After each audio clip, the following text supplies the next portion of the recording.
大家早上好，我是夏妈。今日早餐豆沙小馒头、粘豆包，还有这个八宝粥，挺丰富的，但是做的也挺坎坷的，不是特别成功的那一种。你们稍微的做一个参考。6点20多分我就起来了。这个面团的话呢，是放到冰箱冷藏发酵的。昨天晚上睡觉之前，你把那个酵母用温水化开以后，搅拌成面絮状以后，加一点猪油，揉成光滑面团。你看不粘手，它也不会粘盆。你别着急啊，你先放到这个案板上面静置一会儿，看到它体积变大了以后，你再放到冰箱冷藏。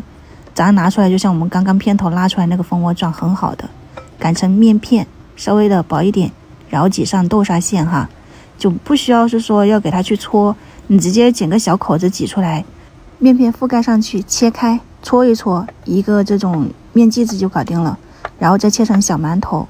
这个你可以2次醒发一下。我主要做的坎坷就是第一锅，我赶时间嘛，早上时间太紧了，直接上锅蒸就发的不均匀，所以我又蒸了第2锅。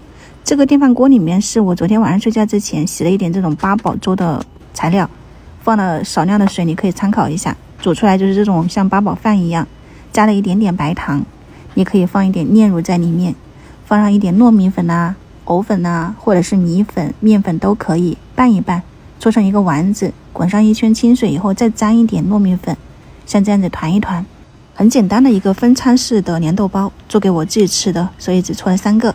还剩一点八宝饭，给他们煮一个粥，你就放到砂锅里面，加入刚烧开的开水，红糖或者是冰糖调节一些甜度，然后加了一点这种水淀粉，大火收汁，就尽量的把它煮到黏黏糊糊的，就看起来食欲满满嘛。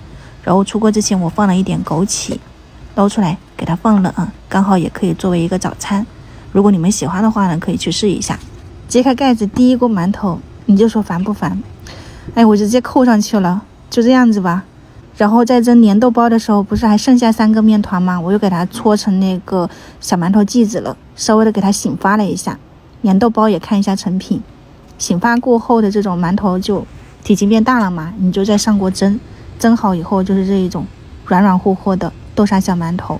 你们参考就一定要2次醒发一下。现在天气冷，这第2锅看起来就舒服，软乎乎的蓬松。那个豆沙的话呢，其实它是里面没有油的所以吃起来是那种很清甜的。